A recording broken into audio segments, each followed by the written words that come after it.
Where did you train?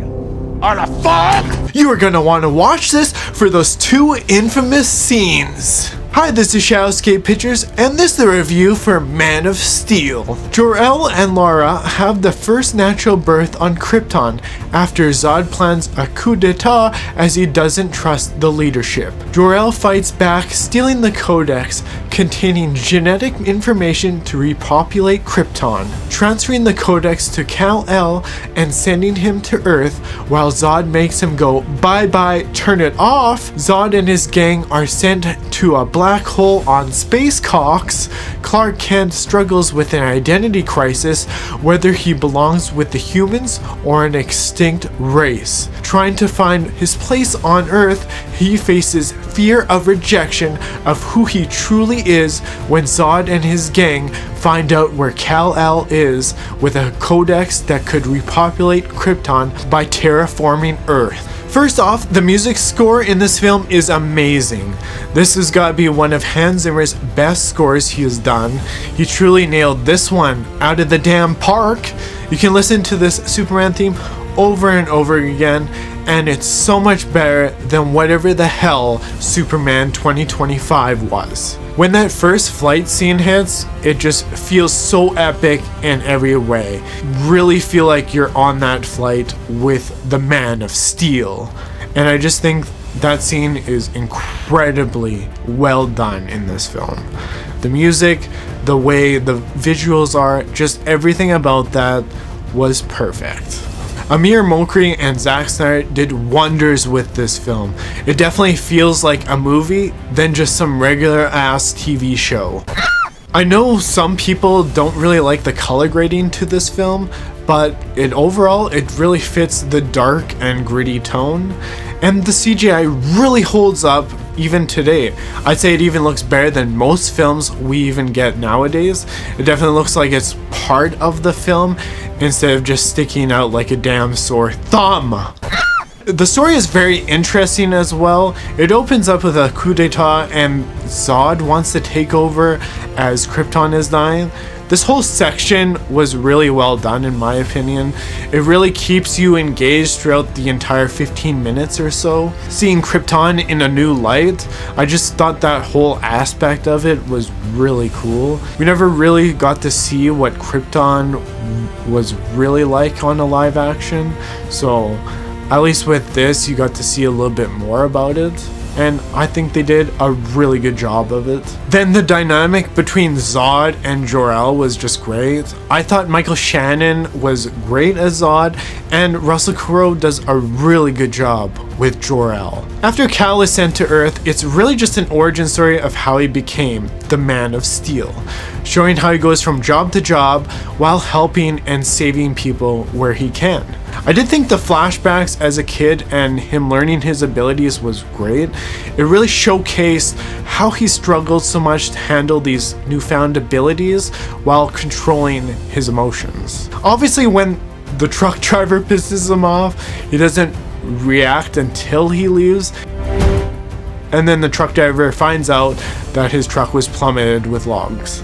I did find that a little bit funny, but did he really deserve it? No, I don't think so.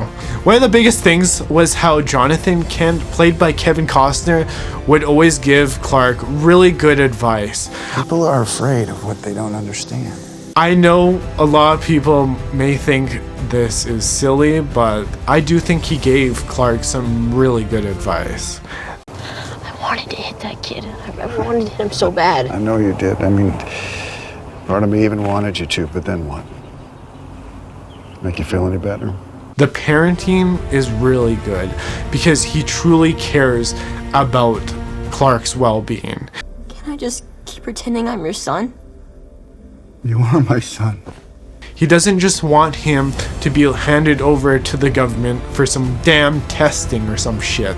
I think a lot of people don't really get that, in my opinion, from what I've seen online with people. He wanted Clark to learn to control his powers and his emotions because he was truly afraid that the world may reject him as an all-powerful god. I thought these scenes were great. Then you got one of the most infamous scenes from the film where he tells Clark not to save him from the tornado. This scene was a little bit interesting. He could have saved him, yes, but he chose not to be saved. Some people find this dumb, and yes, I do think it could have been a little bit better, but after rewatching it, you can just tell it was to show that he won't be able to save everyone, even the ones he loves the most. I think this was a valuable lesson in death and loss. I still didn't really mind it, in my opinion. Obviously, it could have been a lot better, but overall, it's not really that terrible. Lois Lane, played by Amy Adams, was pretty solid in the film. I think she was okay. She did really fit the vibe as well. Then you have Diane Lane playing Martha Kent, and I think she plays Clark's mom really well. I do think, obviously, the Kents from Smallville are obviously the best because you had the most time with them, so their characters developed a hell of a lot more than whatever screen time these two got. Then you got the Man of Steel, played by Henry Cavill, and this guy was just born to play Superman. He just had the look and charm to pull it off, despite people saying that his acting was wooden as hell. I don't think he was truly wooden. I do think he showed a lot of emotion throughout this film. Yeah, I didn't think he was really bad or anything like that, so it was believable to me anyway. This iteration of Superman is more fitting to that dark, gritty, grounded vibe. Just a more realistic take on Superman, if we had one. To say that Superman has no emotion is just really dumb. There's the part where this bitch hits Martha. Superman comes in and absolutely punches the shit out of him. Come on, who wouldn't do that? I would do that. I would do that for my mom. So wouldn't you? Wouldn't you protect your mom? I was like, yeah, I feel the same way. I'd probably do the same shit if I had that power. Beat the shit out of you. But then you got Super Bitch Boy, who's like, I'm a baby. The Smallville fight scene was an absolute blast. I loved that scene. This was such a great fight scene, and it really tested Superman's capabilities by much more experienced Kryptonians. Watching it, it just felt so epic in so many ways. Also, the fact that the humans weren't sure to trust him or not until they do, and then they're trying to figure out how to stop Zod from destroying Earth and making it habitable for Kryptonians. And I would say it really shows that a lot of people would probably die in real life from stopping this from happening, because literally these people got absolutely obliterated. It pretty well destroyed Metropolis, which, to be honest, is a much more realistic take, and therefore he would not be able to save everybody from this. It was really interesting to see the Kryptonian atmosphere as Superman's weakness instead of just having kryptonite. It did make a lot more sense considering they took the more realistic take. Using Superman's old ship, they used that to use some phantom drives, and they crashed that into the world engine, stopping the terraforming. They all went bye-bye, turn it off. Then the Superman and Zod fight was just so damn badass. I loved how he's jumping on a building like a damn gorilla. Oh no! Then finally reaching to where he can just fly. Just visually, this scene was so awesome in every way. It truly felt like two gods beating the shit out of each other through the entire city. And obviously not the best place to fight. Metropolis would probably go bye-bye, turn it off for a lot of people. And now we got the most next infamous scene of Superman killing Zod. I'm not really sure why people had such a problem with this scene at all. Zod knew he could never terraform the Earth now, so he was like, yo, I'll make this family go bye-bye, turn it off. Did Superman really have a choice? A whole family versus one guy who wanted everyone to go bye-bye and turn it off. So in my opinion, I'm glad he made Zod go bye-bye, turn it off. I don't know why people are so pissed off about this scene. What would you do in that situation? Probably off him as well. Let's be honest here. I think most of us would. But y'all getting triggered and butthurt about it. And I do think his scream after killing Zod was really good. He was very emotional at that time because he did not want to kill Zod. Zod gave him no choice. So I don't know what the fuck people are like bitching about. He clearly showed he has emotion. Sure, he's not crying like a little baby like super wimp bitch. Let's be honest. This guy has emotion.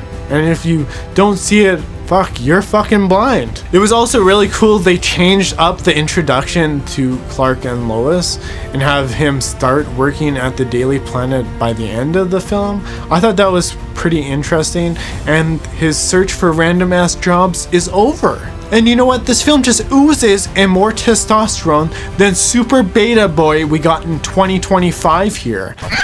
Oh no.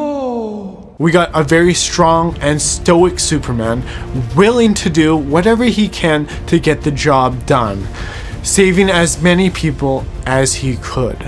That's just realistic.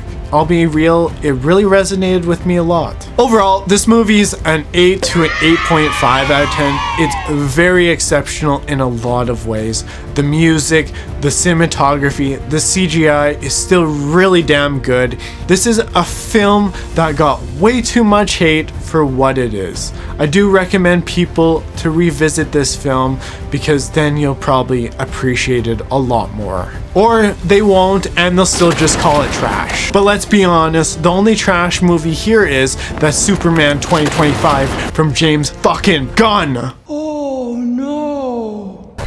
That's a review for Man of Steel. If you guys like this video, like, comment, and subscribe, and let me know your thoughts about this film.